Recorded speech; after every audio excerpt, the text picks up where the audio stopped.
मुख्यमंत्र्यांच्या भेटीनंतर जयंत पाटलांनी घेतली उपमुख्यमंत्री एकनाथ शिंदेंची भेट। ईश्वरपूरच्या नगराध्यक्ष अपात्रता कारवाईवर चर्चा केल्याची सूत्रांची माहिती।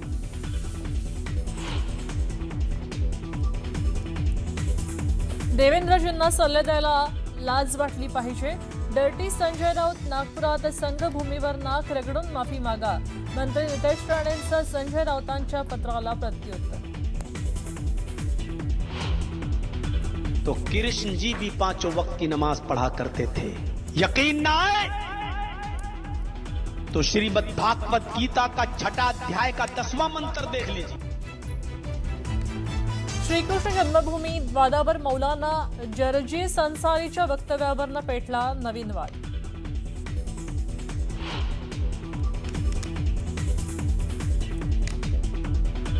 सयाजी शिंदे, अतुल कुलकर्णी, सोनाक्षी सिन्हासह अनेक सेलिब्रिटींनी सोनम वांगचुक यांना पाठिंबा दिला। माझं उपोषण सोडवण्यापेक्षा 20 जुलैला होणाऱ्या शांततापूर्व संसद मार्चमध्ये सहभागी व्हा, वांगचुक यांचं आवाहन।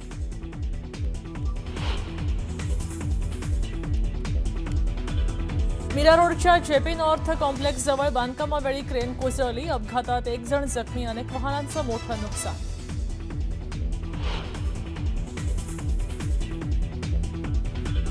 चेंबूर झाड पडल्याच्या दुर्घटनेच्या अहवालावरून पालिकेत रणकंदन। मुंबई महापालिकेमध्ये विरोधकांची जोरदार घोषणाबाजी।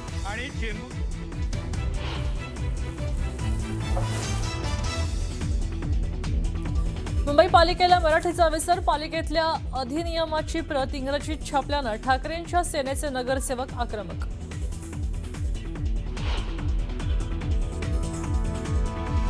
बीएमसीतल्या भाजप कार्यालयामध्ये वास्तुदोषाच्या कारणामुळे दरवाजाची दिशा बदलणार असल्याची चर्चा। पक्षाकडनं चर्चा फेटाळल्या।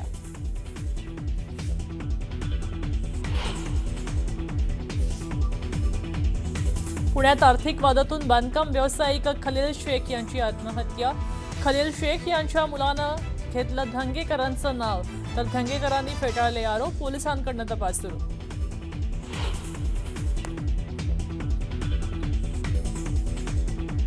पुढचे 7 दिवसही राज्यभर पाऊस नाहीच। मराठवाडा, विदर्भ, उत्तर महाराष्ट्र, पश्चिम महाराष्ट्र पुढच्या आठवड्यातही समाधानकारक पाऊस नाही। पुणे वेधशाळेची माहिती।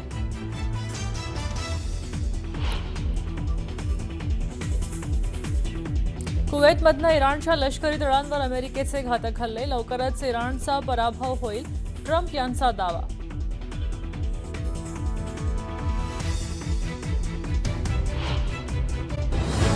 आहे नांदेडमधनं। इथं जिल्ह्यातल्या बिलोली इथल्या क्रीडा संकुलाचं बांधकाम प्रशासकीय अनास्थेमुळे गेल्या 5 वर्षांपासून रखडलंय। प्रकल्पासाठी 2019 आणि 2024 मध्ये दोन्ही वर्षी एकूण 4 कोटींचा निधी मंजूर झालेला आहे। मात्र सार्वजनिक बांधकाम विभागाच्या नियोजनात शून्य कारभारामुळेच काम ठप्प झालंय असं कळतंय। तत्कालीन कार्यकारी अभियंता संदीप कोटलवार लोकप्रतिनिधींच्या सूचनांची त्यांनी केराची टोपली दाखवली आहे असा आरोप आमदार जितेश अंतापूरकरांनी केलाय।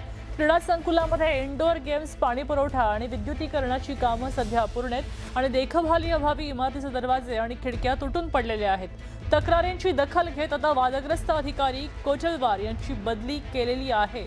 तर 2024चा निधी शासन निर्णयानुसार खर्च केला जाणार असंही बांधकाम विभागानं म्हटलंय। मात्र प्रत्यक्षात क्रीडा संकुलाचं काम कधी सुरू होणार हे पाहणं महत्त्वाचं ठरतंय। परंतु अध्यक्ष महोदय 2019 साली माझ्या त्या क्रीडा संकुलला 1 कोटीचा निधी त्या ठिकाणी मंजूर झाला, त्याचं वर्क ऑर्डर देखील झाली। तथापि त्या ठिकाणी अद्यापही ते काम पूर्ण झालेलं नाहीये। त्यानंतर 2024 साली त्या ठिकाणी अध्यक्ष महोदय 3 कोटी रुपयाचा निधी मंजूर झाला, तोही अद्यापही त्याची कुठलीही प्रक्रिया त्यामध्ये झालेली नाहीये। आणि अध्यक्ष महोदय याला सर्वस्वी जबाबदार हा सार्वजनिक बांधकाम विभागाचा कार्यकारी अभियंता संदीप कोटलवार आहे। अध्यक्ष महोदय त्या व्यक्तीला त्या समितीचा अध्यक्ष असल्याने त्यांना आम्ही त्या ठिकाणी बैठकीसाठी कॉल दिला होता, तो आतापर्यंत एकाही बैठकीसाठी त्या ठिकाणी उपस्थित राहिलेला नाही।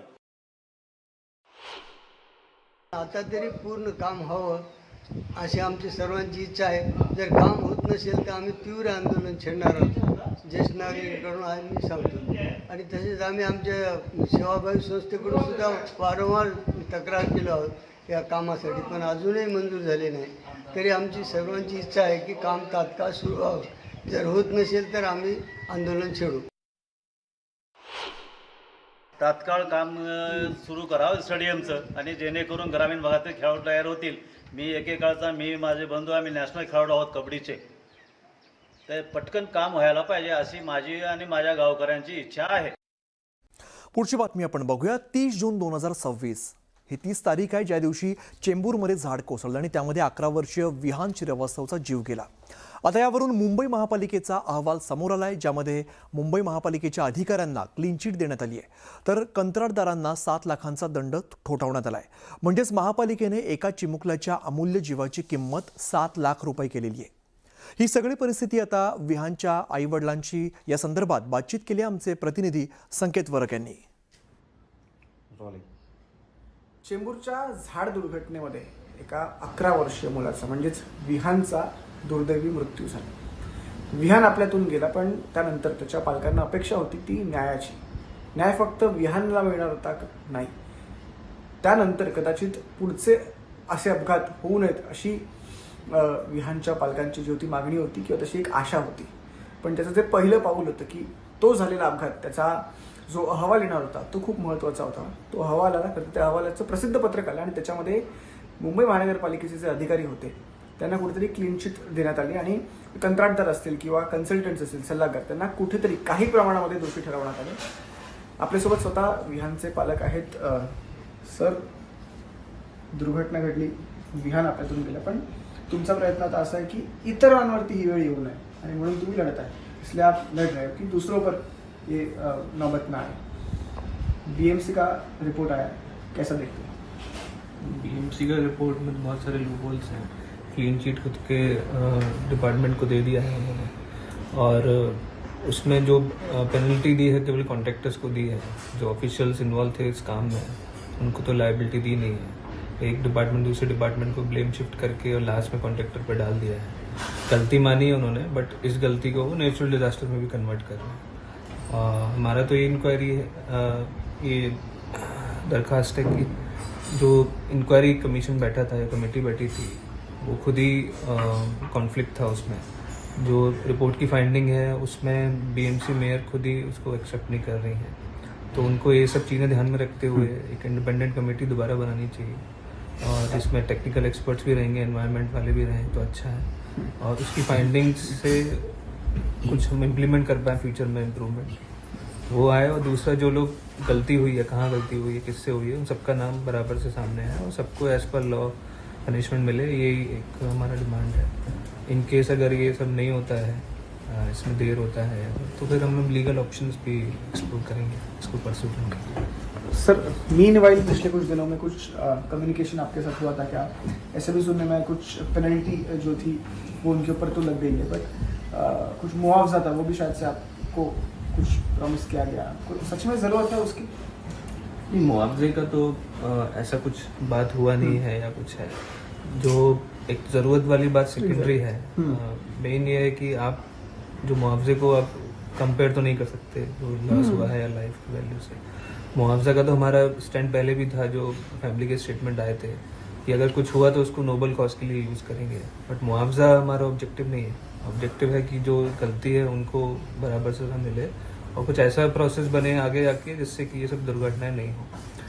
पेड़ गिरने की हो या मैनुअल वाली हो, सब जो है बड़ी घटनाएं हुई हैं इसमें बारिश में, नेक्स्ट बारिश में ऐसा नहीं हो. ये हमारा.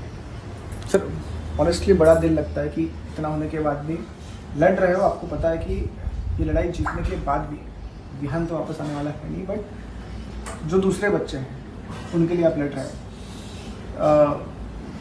सेकेंड रिपोर्ट अगर आती है वेल एंड गुड, बट अगर नहीं आती है तो कुछ लॉ ओरिएंटेड विल ट्राई. हाँ, डेफिनेटली विल ट्राई बट हम लोग एक बार वेट करना चाहते हैं क्योंकि जो ये पूरा आउटकम आया है उसका सब में डिसअपॉइंट है even with in a system. तो उम्मीद है कि इसकी फिर से इंक्वायरी होगी और वो फेयर रहेगी. इन केस अगर उसमें नहीं आता है, फेयरनेस डिले होता है या नहीं बैठता है री इंक्वायरी, देन हम लोग लीगल ऑप्शन पे जाएंगे.